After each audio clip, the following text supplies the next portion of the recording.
আবার বিশ্বনবী যখন মক্কায় দাওয়াত দিচ্ছিলেন, তিনি মাঝে মাঝে আল্লাহর নাম বলছিলেন, মাঝে মাঝে তিনি রহমান নাম বলছিলেন।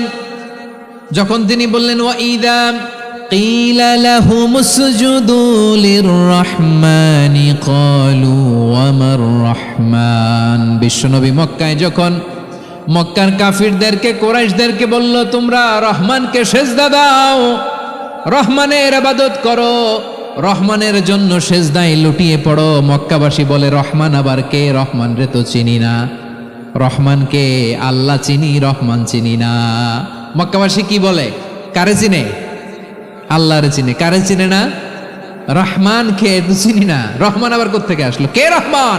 হু ইজ দিস রহমান? যখন তারা বলে রহমান রে চিনি না, আল্লাহর গায়রতে আঘাত লেগেছে। আল্লাহ বলে রহমান রে চিনো না, না? তাদেরকে চিনানোর জন্য আল্লাহ ৭৮ আয়াত বিশিষ্ট আর রহমান নামে কোরআনে একটা সূরা নাজিল করেছেন। যখন মক্কার কুরাইশরা বলে আল্লাহ চিনি, রহমান চিনি না, আল্লাহ বলে রহমান রে চিনো না, তাহলে চিনে নাও রহমান নামে তিনি ৭৮ আয়াত বিশিষ্ট কালামুল্লাহ মাজিদে একটা গোটা সূরা নাজিল করে দিয়েছেন। তিনি নাজিল করলেন আর রহমানু আল্লামাল কুরআন খালাকাল ইনসানা আল্লামাহুল বায়ান, দয়াময় রহমান শেখালেন কোরআন, বানালেন ইনসান শেখালেন বায়ান। দয়াময় রহমান শেখালেন কোরআন, বানালেন ইনসান শেখালেন বায়ান।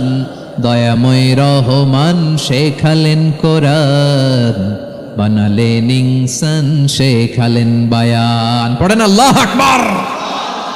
আল্লাহ বলে রহমান কারে বলে চেনো না? শুনে নাও, ৭৮ আয়াত বিশিষ্ট গোটা একটা সূরা নাজিল করে দিলাম, সূরাতু আর রহমান। আর রহমান তিনি দয়ালু, আল্লামাল কোরআন তিনি মানুষকে কোরআন শিখিয়েছেন, খালাকাল ইনসান মানুষ বানিয়েছেন, আল্লামাহুল বায়ান মানুষকে কথা বলা বর্ণনা করা শিখিয়েছেন। পড়েন সুবহানাল্লাহ।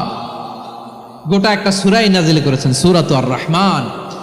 আমার বারোখালীর ভাইয়েরা, তার নাম হচ্ছে আর রহমান, আর রাহিম মানে দয়াময়, মেহেরবান। তার দয়া যে কত বেশি আপনি কল্পনাও করতে পারবেন না।